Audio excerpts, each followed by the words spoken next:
Let's go.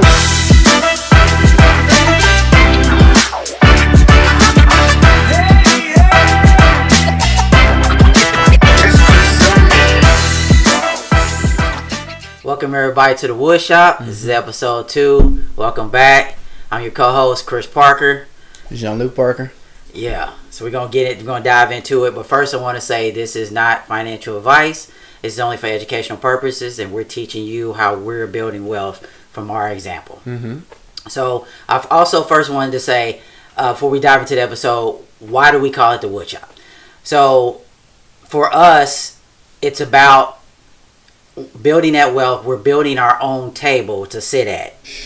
You know, so you have a lot of programs out there. We're not going to say names or whatever, but a lot of programs out there that are basically designed for people to come and sit at someone else's table and try to get more from their table. And that's something that we don't want to do. And that's how we kind of came up with the name of, let's teach people how to build their own table. And so in that building, it's a wood table. We call it the Wood Shop, and that's kind of how we came up with the name.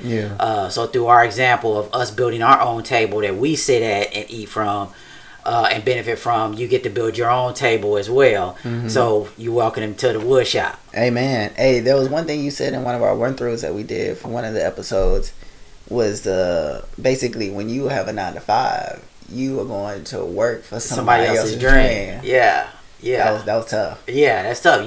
You going to work at somebody else's table. They built that table to eat off of, and so they throw down the scraps from that table. As you helping them build that table even higher, you get the scraps. So, investing and building your own wealth so that you're building that on table, and you and your family are sitting at that table and you're getting that food. That's good. That's good. So this episode is all about governance and constitution of a family office. So money can bring opportunity, but it can also bring conflict. So in this episode, we're going to be able to dig deeper into the family governance, how to make these decisions, resolve disputes, preserve unity across generations, and from a family constitution to voting rights, as well as see how we're able to really just structure and protect and preserve this wealth in the relationships within the family. So we get into the first one, which is what is governance in the family office, right? So in a family office, governance provides structured framework for decision making, protecting both the business and family relationships while promoting consistency, transparency, and fairness. So why is this important, right? The first one, protecting families' wealth. So ultimately, we are garnering these assets, these investments, and these wealth, and this is something that we're going to hammer protecting of these assets, protecting of this wealth. Like we want this to last generations. We don't want this to just be a 10-year thing. No. This is hundreds of years. So having these frameworks, having this structure, having these constitutions allows the family to maintain. Yeah, I mean, you're building a guide. This is a guide for you and everybody that comes after you of how you need to operate to help preserve that wealth and keep it going and growing. So that's very important. And then when you talk, clear decision making. If everybody's on the same page, we're going to be clear about how we make our decisions. Right. And of course, that's written down. For lack of better terms, it's like a Bible. It's a guide to how we do everything, how we make decisions, how we spend money, the whole nine. So having that clear decision making at the top, everybody knows exactly what to expect and how we make our decision. What's our steps in making decisions? Because everybody is going to make decisions differently. So what are our steps? What's that checklist to get to that point where we do that yes or no? That has to be written down, and that has to be clear for everybody that's involved. Right. And then this third thing ultimately is conflict resolution. It's a big one. So we're ultimately dealing with personalities. We're dealing with different types of people, characteristics, and of course we're all family. Yes, but we're still individuals. Yeah, there's disputes. There's conflicts. There's certain things that happen within the family that need to be resolved. And of course now we're talking about a good amount of money. So that's even heightens it even more. Right. So having, again, this implemented in terms of how we go about these conflict resolutions. When there is a conflict, y'all got to go here, this, and do this before that can even happen. Exactly. You know what I'm saying? So making sure that there's safeguards in place, there are mechanisms, and again, the structure that diffuses the situation in a proper manner and swiftly. Yeah, you want to resolve conflicts as fast as possible, because there will arise, like you were saying, we're all individuals with our own hopes and dreams and that kind of thing, and different things that we want to do, because we're all interested in different things. But just because you're interested in it doesn't mean it's not going to conflict with our mission statement and what we're supposed to be doing. Right. So how do we resolve these things? And obviously when it comes like to voting, resolving that conflict, you're going to have majority kind of rules type of things, or you may set it up that everybody has to agree, or you don't move forward. Right. So it depends on how you want to structure it, but you have to put in conflict resolution. You can't just avoid conflict, and there's going to be people that want to avoid conflict because not everybody likes conflict, but you got to have it in there because conflict will arise. Right. That's good. So promoting transparency and fairness, this in itself helps reduce conflict. When you're being transparent, who's the best people to be transparent with anyway is the family. You know what I mean? So we have the type of family that we can talk about anything, and people are not going to be judgy and that kind of thing. So we are very open as a family in the nature, and if you are a type of family that's not very open, you probably need to work on that as you are building this or before you go into it, or only bring the people into the family initially that are open. Because that transparency is everything. I have to be able to trust you. I got to be able to trust everybody in the family, because when you're dealing with millions of dollars, and you got to trust that this person next to you is not going to go blow this money and run off or something like that, So obviously there's safeguards there. You can't just go take all the money out the account, because it takes more than one signature to do that. And you protect yourselves in that way. But someone could still siphon off money piece by piece, little by little, and end up embezzling millions of dollars from you. And those kind of things you have to stop, because that's part of being transparent. I trust you, you trust me. You trust that I got your best interest. I trust that you got my best interest. And there's so much trust that we have in our family that we all don't attend each other's meetings all the time. I trust that like you and Greg handle a lot of the financial investments, the Forex, the crypto investment. Yeah, I'm in some of those meetings. My opinion matters because I'm on the investment board, and we'll get to that in a second. But I trust that you guys are going to make the right moves, so I can be hands off and be like, that's their area. My area is investing in entertainment, healthcare, and technology. That's my areas, and because of my expertise, you guys trust me that when I bring something to the committee to do for a vote, that I've done my due diligence. I've been transparent this whole way. I'm not hiding anything in the back like these people really ain't making money, and I know this, but I want to invest in this, so I'm hiding this paperwork. It's none of that. So, that transparency builds trust, and without trust, you ain't got nothing. That's so good, Chris. That's so good, and I think that that's the currency. That's currency. Trust is currency. And it flows right into this next key importance is the nurturing of the family relationships. So I know from firsthand experience that when did we start the family office officially? Officially, it's 2017. 2017. Okay, and I didn't get on board until around 2021. I want to say. Right. 2021. Yeah. So throughout the process, right, I saw the relationships that I had with my father increase when I started to join the family office. I saw my relationship that I had with you, and even Tasha, my stepmother, grow and increase as we started to build this family office that I joined in and building the foundation of what it is that we have today. So that is key. And you mentioned, having the right people within the family in it to begin with is going to be so important to grow and to build what it is that you are wanting to build for the family and that legacy. But nurturing these family relationships, man. Like, paramount.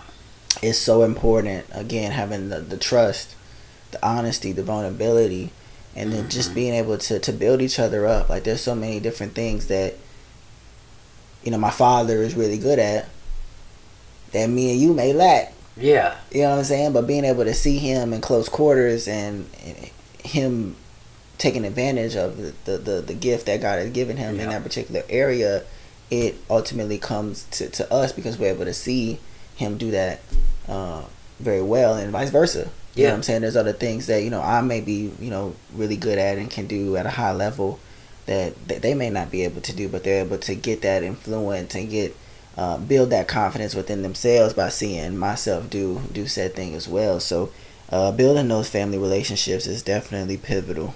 And that it adding to that what everybody else does, because we're all unique. Like Tasha's in real estate, and she went and got certifications and different things like that. And we're that type of family. We love to learn. So if we need to do something, someone goes out and learns it. Usually gets certified to do that, and then comes back and teaches everybody else. So we're learning. That relationship also allows us to learn from everybody else's experience and what everybody else's job role is, so that we can ultimately also end up being backup. If something happens, someone can step in. Right. No, that's really good, and we're gonna go ahead and kind of combine some of these different topics here right now, just for the sake of time. So we have benefits of good governance, which is going to be combined with the key elements of the structure of what good governance looks like. So, of course, to have good governance, one needs a mission statement. Yeah. A family mission statement. You need to have a core mission, a core values, a core vision as far as what it is you're wanting the family office to accomplish. And written down. So everybody can see it. You mentioned the advisory board and the family council. Yes. So the investment board right now, which consists of myself, Greg, and Tasha, the three founders of the family office, we are the board right now. Eventually that's going to be, as we move on, the board is going to become the associate board members a step up. But what we did was associate board members watch the board members and sit in the meetings when we're talking to entrepreneurs or just about us starting another company or investing, whatever, that you guys sit in and you get to see how it's done, how we like it done, how it's running. But then ultimately it's on you when it's your turn to step up, to put your own twist on it. But you also know that here is the parameters that you have to stay within. You can have your own twist on it, but you got to stay within these parameters because this is what the family has mandated. This is how it is. And that's how we run the investment board, and then with the associate board. And I believe Tony's on the associate board too.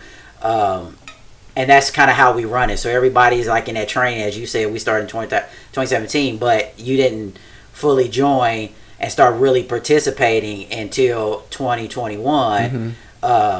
But you, along the way, saw everything so that you were prepared. Exactly. And that's what we're doing with my son. And now he's helping with the nonprofit. And that's part of our giving, which we'll get into here in a second. Yes, and that's perfect as far as the succession plan as well. Having the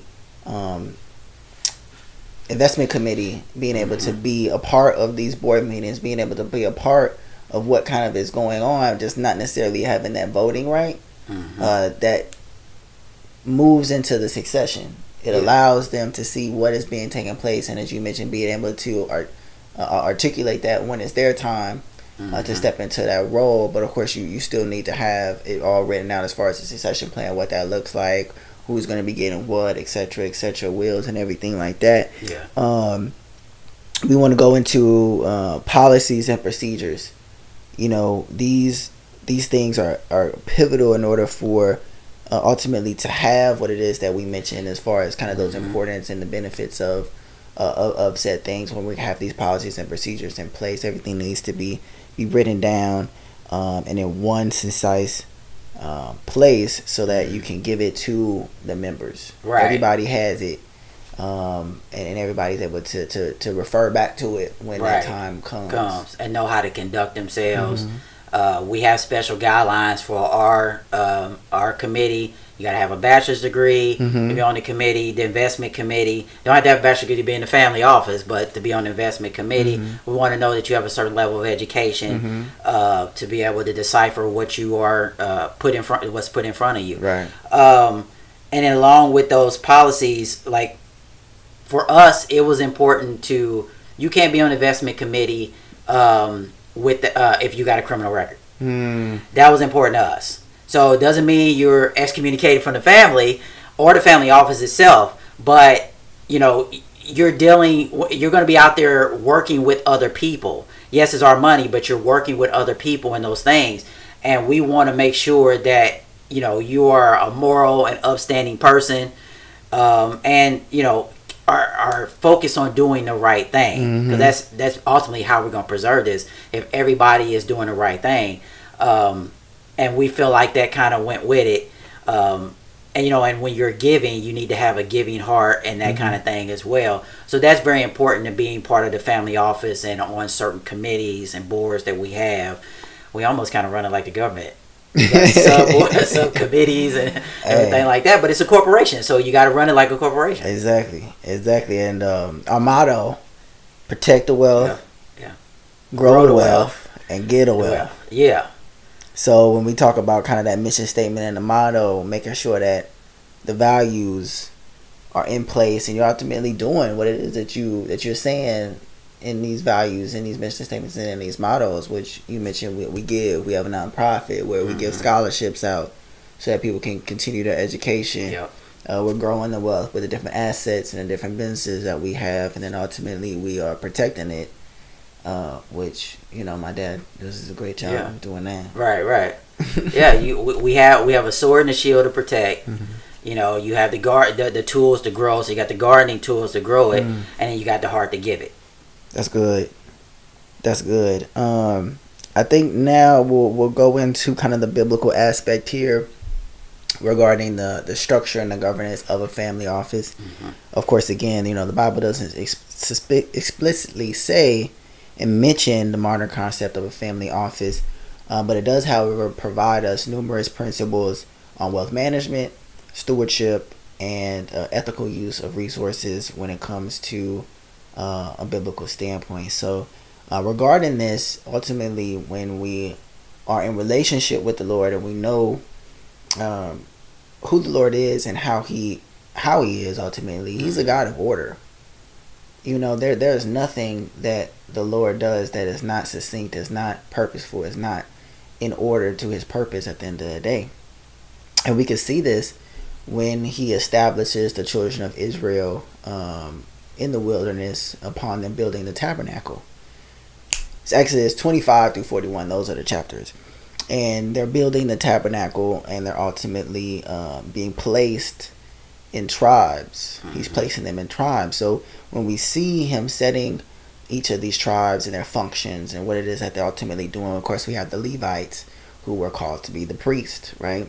There were also individuals who he had called to build with their hands the tabernacle, and they were ultimately craftsmen and artisans and woodmen and stuff like that. So, and then of course, even within the tabernacle itself, there were specific things, materials, there were placements of such and things, and units and measurements. All of this was orderly, done in a concise manner, and was structured in a way so that it could bring about, again, his purposes. So when we're thinking of a family office, this is the same concept. This is why we have these guidelines. This is why we have these policies and procedures. And then, of course, we go into this next point is the kingdom of God ultimately has a constitution, and it's the 10 Commandments. It's the moral and divine law and precepts and statutes that, as citizens of God's kingdom, my dad looking at me like, yeah, like, oh, I mean, this is spirit. This is the spirit. This is the spirit. So when we know this, of course, and we know in the kingdom that these laws are made for our benefit so that we can be righteous and holy citizens of God's kingdom, this ultimately bleeds into the family office. So when we have these policies and procedures stating that we can't do certain things, this is not to limit us. This is not to punish us or anything like that. No, this is for the benefit, not only for us individually, but for the family office as a whole. so that we can have that lasting legacy. And we can see this in Exodus 20 and the whole book of Leviticus. Honestly, I know a lot of people don't like the book of Leviticus, but it's really shows and highlights the constitution of the kingdom and what it is that as citizens of the kingdom, well, the children of Israel specifically, and how they were supposed to move to be holy and set apart from the world, essentially. That's good. That's good. Yeah, that the code of conduct, how we're supposed to act, how we're supposed to interact with each other, how we're supposed to interact with other people outside of our office, and also it lets people outside our office know who we are, and when they are dealing with us, this is how we operate. It's not going to be for everybody, just like not everybody believes in God and those kind of things. And you're going to do business with non-believers as well as other believers, but this is what we believe. This is how we operate. If that's not for you, we understand, and we don't have to do business together or operate together. That's fine. But within our family structure, this is how we operate. So here's our guidelines. This is what we do, and it's every company has a structure and has guidelines. Every family does. We're blending them together, and that's how we operate. Right. That's good. That's good. So, last but certainly not least, we wanted to just re-highlight the communication aspect, right? Yeah. We wanted to make sure that we are hitting on this because it's so important that the communication is everything. You are essentially doing life with these individuals. Well, with your family, you're doing life with them, but now you add money into it. As I mentioned in the beginning of the podcast, it's going to create conflict. It says things can get lit when you have money to exactly. It says in the Bible, the love of money is the root of all many kind of evils. It's not money itself. It's the love it's of the it. love of money. So we have to continuously be checking our hearts and continuously over communicating with individuals in the family office and the family so that it can be what it needs to be. So a few points here: hold regular family meetings. I know what we do on the investment side when it comes to crypto and forex and different things like that. We hold a meeting every day. Yep. To make sure that our positions are in because it changes daily. Yeah, because it changes daily, and the positions are going in the right direction. And we need to know what we need to do, and then we have quarterly meetings to talk about different assets, different businesses, stuff like that. And we usually do that on a vacation. And we'll teach you that in a later episode how to do that. Right, and then third party facilitators if needed. So I know we go outside for certain things that we may need, maybe accounting, attorneys, etc. like that. Right. Counsel, yep. But communicating that effectively, and then of course documenting everything. That's one of the things that is essential, as we've been saying. Make sure everything is in writing. Make sure everything is in writing, and then y'all have the proper platforms in use so that y'all are able to communicate effectively when y'all are in different places, right? Because we all don't live in the same state, so we have teams where we're able to effectively communicate with each other from a business perspective. Yeah, I think. Well, I want to add that why we're hammering communication so much, and just contracts are always, documentation is a source of conflict for a lot of people, and your natural instinct is to not sign a contract with a family member. It's your natural thing. Oh, that's my cousin. That's not a problem. Boom. And so you have to have that paper trail. It's the proper thing to do. If you would sign a contract with, just say we're buying a vehicle and we're going to sign a contract with this person, we're investing or whatever. If they were outside the company, you would sign a contract. So you need to do it inside the company, because you want to make sure that everything is communicated and there's no miscommunication, because that's going to cause a conflict. Well, no, you said I didn't have to pay this $15,000 back. I never said that. Well, it's not written down, so how does anybody know? It's just he say, she say. It's my word against your word kind of thing. And that causes rifts. And you never want to cause rifts in the family, because money's already going to put a strain on it in the first place. Because that's one of the main things people fall out about. Marriages then fell out about it. And that's a relationship breaker right there. Yeah. It's messing up money. Now imagine you magnify that with millions of dollars and several to dozens of family members.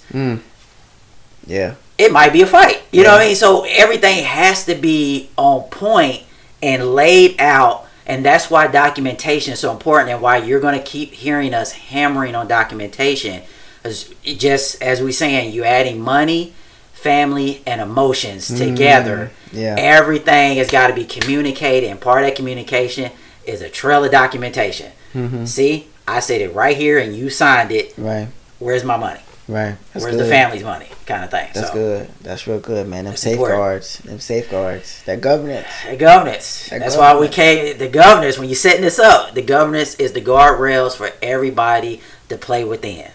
So you got to have rules. Everything has rules. Without rules, it's the Wild Wild West, and then anything is going to happen. And you don't want your family, you don't want that legacy to fall apart, right, because of an argument or because of a miscommunication, that kind of thing. Because ultimately, you are family, and you're supposed to be in this together for the long haul. And when I say long haul, at least 300 years. This is a 300 year, at least dozens of generation plan here. Right. So that's good. That's good.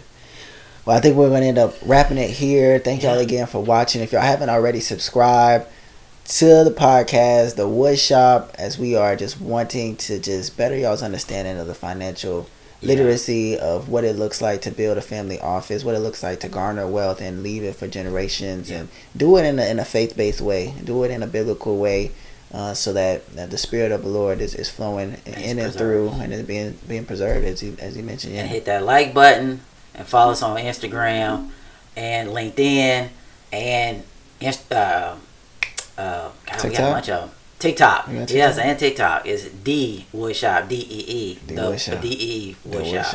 Yes, couldn't get the so you had to do the D. That's cool. God bless y'all.